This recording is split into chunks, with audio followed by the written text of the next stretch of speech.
Novel Menikah Saat SMA Part 131. Wajah kamu memang sudah cantik dari awal. Cuma mungkin gak dirawat saja. Jadi gak kelihatan, Mbak. Katanya sambil masih tersenyum kepadaku. Tak lama ia mulai membereskan alat makeupnya. Terima kasih ya, Bu. Kata-kataku menggantung. Aku tidak tahu nama ibu ini. Adele. Terima kasih, Bu Adele. Saya tidak tahu kalau wajah saya. Bu Adele hanya menggelengkan kepalanya. Ada orang yang bilang, seorang perempuan akan terlihat sangat cantik pada satu hari dalam hidupnya, yaitu hari pernikahannya. Ia mengusap tanganku dengan lembut. Meskipun mungkin ini bukan pernikahan yang kamu inginkan, tapi kamu harus tetap terlihat cantik hari ini. Aku terdiam. Subscribe dulu ya. Sejenak. Wajahnya bersemu saat melihat reaksiku. Maaf, tadi saya tidak sengaja dengar mama kamu. Aku tersenyum kecil menandakan bahwa aku tidak marah sama sekali. Tiba-tiba saja aku jadi ingin memeluk ibu di hadapanku ini. Namun kuhapuskan niatku.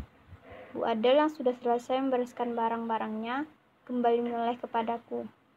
Selamat atas pernikahannya ya, katanya masih dengan senyum yang sama. Andai saya bisa melihat putri saya menikah. Lanjutnya kali ini dengan suara pelan.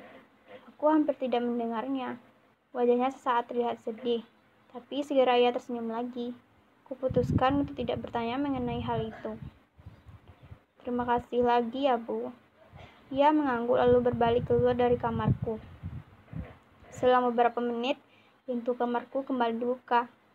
Ayo, Kay, sekarang waktunya kamu pakai kebaya kamu. Waktunya sudah tinggal sedikit. Suara mama seolah mengirim sesuatu yang membuat kepalaku berminit pusing. Aku kembali menghembuskan nafas lelah, lalu terduduk di kursi. Dengan hati-hati, aku memasukkan kakiku ke vases berwarna putih yang sama dengan warna kebayaku saat ini.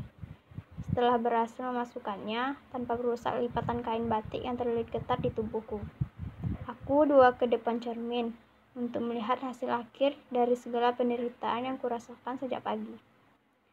Baiklah, mungkin aku sedikit berlebihan, tapi aku tidak seperti perempuan lain yang begitu tahan berjam-jam hanya untuk merias wajahnya. Aku tidak tahu bayangan siapa yang ada di depan tulan cermin saat ini.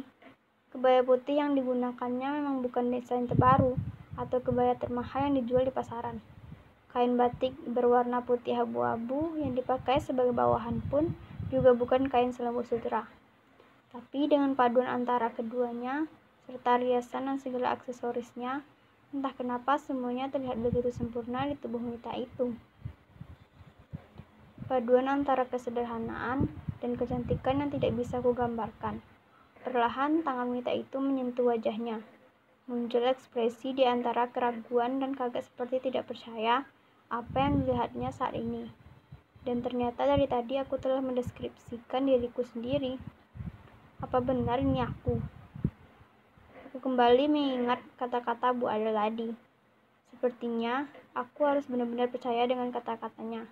Karena wanita yang kulihat sekarang bukanlah Kay yang biasanya. Seorang Kay tidak akan pernah memakai make up ataupun kebaya. Sejak tamat sekolah dasar, aku tidak pernah lagi masuk ke sekolah ketika perayaan Hari Kartini untuk menghindari dua hal itu. Tapi aku yang akan lihat sekarang begitu berbeda. Tepukan pelan di pundakku membuatku sedikit tersentak. Mama tersenyum kepadaku dengan mata yang sedikit berkaca-kaca. Entah kenapa seperti mengerti apa yang dirasakan Mama. Muncul keinginanku untuk memeluknya. Saat aku mendekati Mama, ia mundur menjauhiku.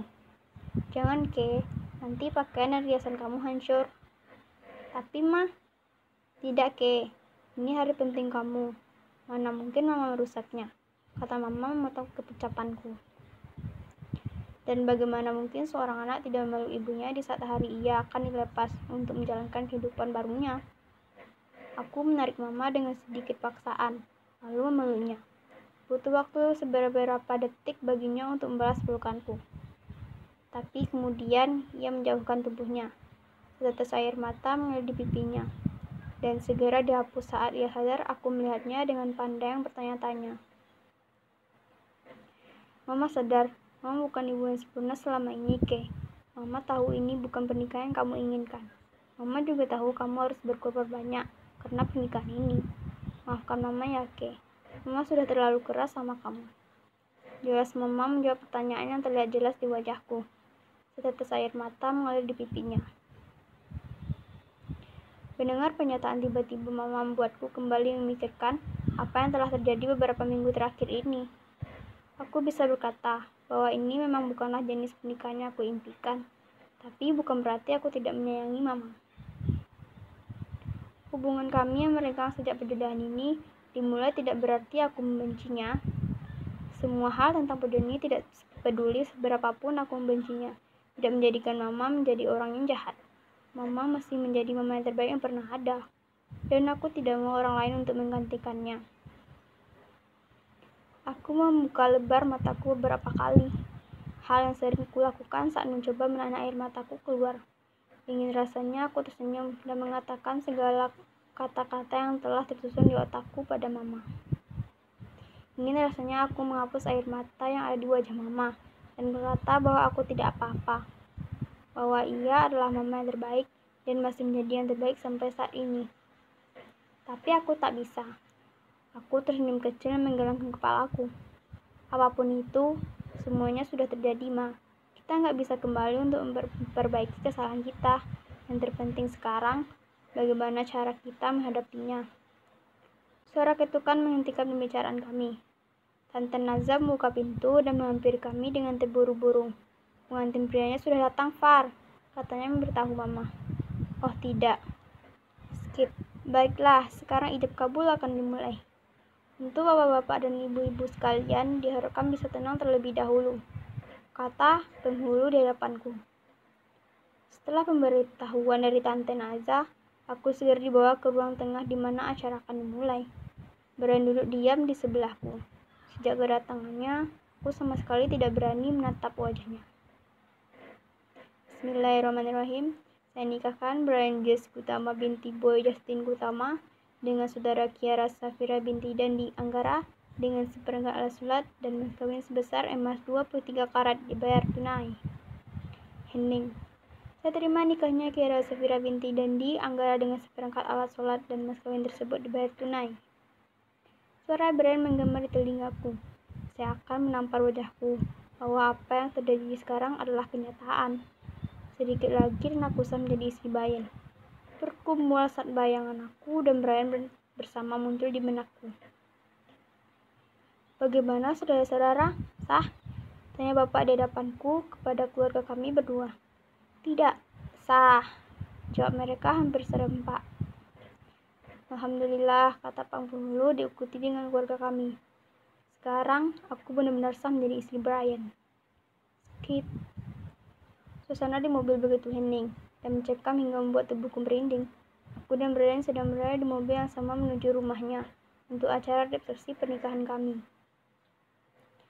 Aku sudah tidak lagi mengenakan kebaya putih dan segala perhiasan sabrek di tubuhku, tapi digantikan dengan gaun polos putih panjang dilapisi dengan kain bermotif yang aku juga tidak tahu apa namanya. Dibandingkan dengan kebaya tadi, gaun ini jauh lebih nyaman dipakai. Rambutku sudah tidak lagi disanggul melainkan diurai biasa. Setelah acara ijab kabul tadi, aku dibawa ke kamar untuk mengganti pakaian dan mencuci rambutku yang sudah terkena spray rambut. Untungnya tidak membutuhkan waktu yang lama untuk menghilangkan kekakuan di rambutku itu.